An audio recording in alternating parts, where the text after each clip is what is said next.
Hello बच्चों, let us read the question. Question में बोल रहा है differentiate between metal and non metal on the basis of their chemical properties. यानी chemical properties के basis पे हमको मेटल्स और नॉन मेटल्स को डिफरेंशिएट करना है। तो देखा जाए तो एक थ्योरेटिकल क्वेश्चन है, तो बारी बारी से इम्पोर्टेंट भी है, थ्योरेटिकल है। तो हम बारी बारी से पॉइंट टू पॉइंट मेटल्स और नॉन मेटल्स के डिफरेंसेस देखेंगे on the basis of their chemical properties. Okay, तो टेबल बनाते हैं। एक साइड लिखते हैं मेटल्स, एक साइड लिखते हैं नॉन मेटल्स।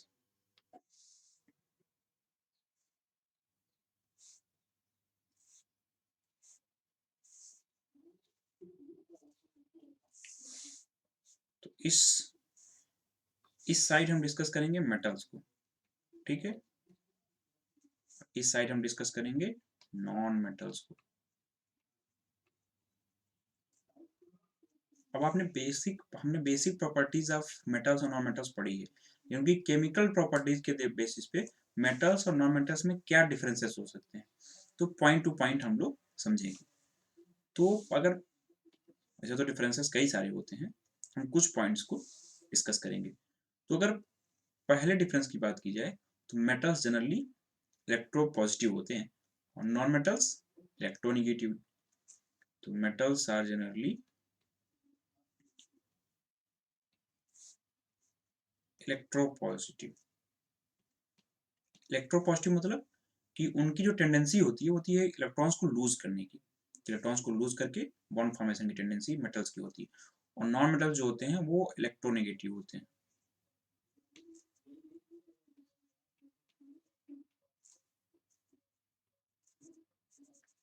अब नॉन मेटल्स के इलेक्ट्रोनेगेटिव कहने का क्या मतलब है कि इलेक्ट्रोनेगेटिव मतलब कि उनकी जो टेंडेंसी होती है वो होती है कि वो बॉन्ड फॉर्मेशन करें बाई गेनिंग ऑफ इलेक्ट्रॉन, मतलब इलेक्ट्रॉन्स को गेन करके बॉन्ड फॉर्मेशन करें।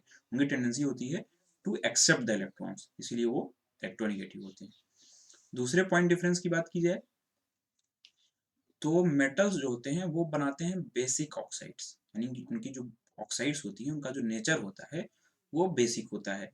अब बेसिक होता है हम कैसे जानेंगे, तो मेटल के ऑक्साइड्स को जब हम वाटर में डिसॉल्व करते हैं तो वो एसिड्स बनाते हैं। हमको टेस्ट करना है कि वो एसिडिक है या बेसिक है, तो हम लिटमस पेपर या किसी भी एसिड बेस इंडिकेटर का यूज कर सकते हैं। तो मेटल्स फॉर्म बेसिक ऑक्साइड। अच्छा, जो बेसिक ऑक्साइड बनाता है ये आयनिक होता है, ठीक है। Which are ionic. आयोनिक मतलब ट्रांसफर ऑफ इलेक्ट्रॉन्स के फॉर्मेशन होता है बेसिक ऑक्साइड्स का, यानी मेटल ऑक्साइड्स का। एग्जाम्पल के लिए अगर देखा जाए तो एक मेटल ऑक्साइड जैसे मान लीजिए कैल्शियम ऑक्साइड या फिर सोडियम ऑक्साइड, ये बेसिक ऑक्साइड्स, ठीक है। नॉन मेटल ऑक्साइड्स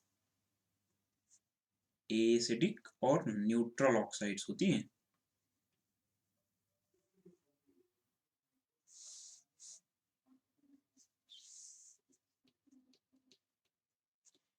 एसिडिक या फिर न्यूट्रल ऑक्साइड।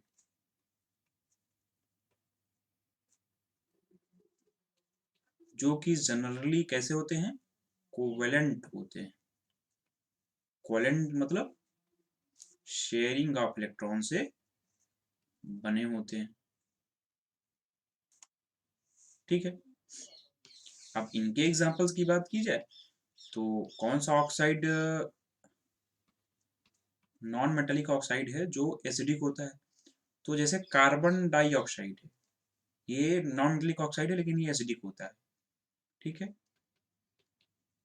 और न्यूट्रल ऑक्साइड के एग्जांपल की बात करें तो कार्बन को जब इनसफिशिएंट ऑक्सीजन में बर्न किया जाता है तो कार्बन मोनोऑक्साइड बनाता है, जो कि एक न्यूट्रल ऑक्साइड है, ठीक है। तो इस पॉइंट में डिफरेंस केमिकल्स और मतलब मेटल्स और नॉन मेटल्स में क्लियर हो गया ना। वही नेक्स्ट पॉइंट देखते हैं। नेक्स्ट पॉइंट की बात की जाए तो मेटल्स जो होते हैं वो डिस्प्लेस करते हैं हाइड्रोजन फ्रॉम वाटर। यानी वो वाटर से रिएक्ट करते हैं और वाटर से हाइड्रोजन को डिस्प्लेस करते हैं। उदाहरण के तौर पे देखा जाए तो जैसे सोडियम सोडियम जब वाटर से रिएक्ट करता है तो बनाता है sodium hydroxide plus hydrogen gas. यानी यहाँ पर ये सोडियम जो है यहाँ से हाइड्रोजन को रिप्लेस कर रहा है। जो नॉन मेटल्स होते हैं उनकी अगर हाइड्रो वाटर से रिएक्शन की बात की जाए तो नॉन मेटल्स वाटर से रिएक्ट ही नहीं करते।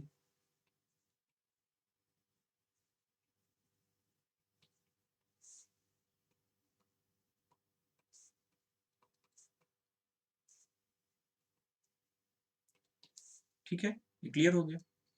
अब अगले पॉइंट के डिफरेंस की बात की जाए।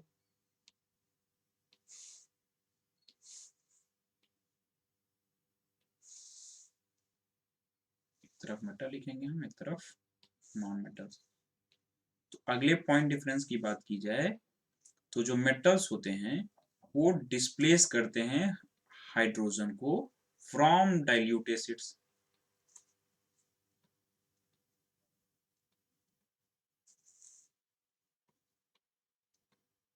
यानी जब मेटल्स का रिएक्शन डाइल्यूट एसिड से होगा तो वे हाइड्रोजन को डिस्प्लेस करेंगे, कोई नया कंपाउंड बनाएंगे।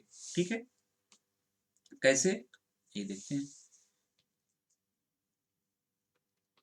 जैसे मान लीजिए सोडियम, किसी सोडियम एक मेटल है और किसी एसिड यानी मान लीजिए हाइड्रोक्लोरिक एसिड से रिएक्ट किया जो कि एक्वस है यानी डाइल्यूट एसिड है।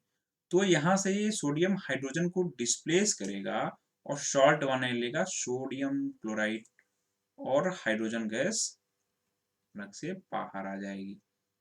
ठीक है, तो मेटल ने क्या किया कि डाइल्यूट एसिड से हाइड्रोजन को डिस्प्लेस किया। लेकिन अगर नॉन मेटल्स के डाइल्यूट एसिड से रिएक्शन की बात की जाए तो नॉन मेटल्स डाइल्यूट एसिड से रिएक्ट ही नहीं करते।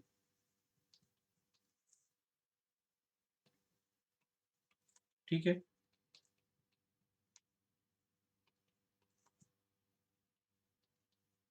अब अगले पॉइंट डिफरेंस की बात की जाए।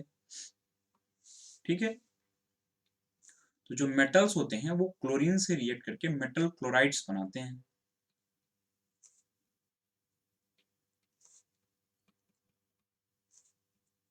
ठीक है,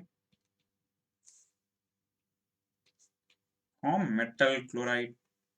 अब ये मेटल क्लोराइड्स जो होते हैं ये आयनिक होंगे या कोवेलेंट होंगे। ये आयनिक होते हैं। आयनिक मतलब हमने बताया था जो ट्रांसफर ऑफ इलेक्ट्रॉन से बनते हैं। और जो नॉन मेटल होते हैं वो भी रिएक्ट करके क्लोरीन से नॉन मेटेलिक क्लोराइड्स बनाते हैं।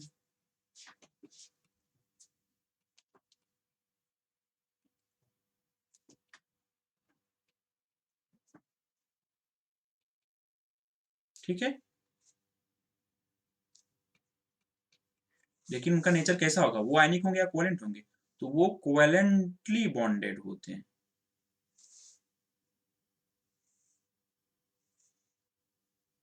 ठीक है,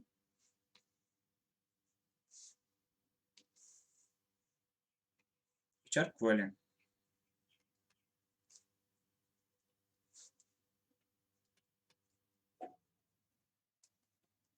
अब अगले पॉइंट डिफरेंस की बात की जाए तो हम मेटल्स और नॉन मेटल्स की हाइड्रोजन से रिएक्टिविटी के बेसिस पे भी एक डिफरेंस बता सकते हैं।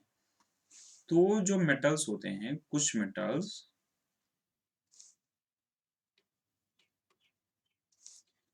रिएक्ट करते हैं हाइड्रोजन के साथ to form hydrides, metallic hydride.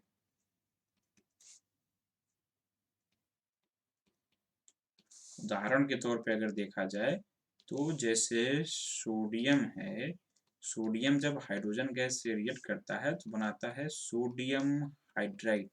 अब ये सोडियम हाइड्राइड कैसा होगा, ये आयनिक होता है। नॉन मेटल्स की बात की जाए तो नॉन मेटल्स भी बनाते हैं हाइड्राइड विथ हाइड्रोजन।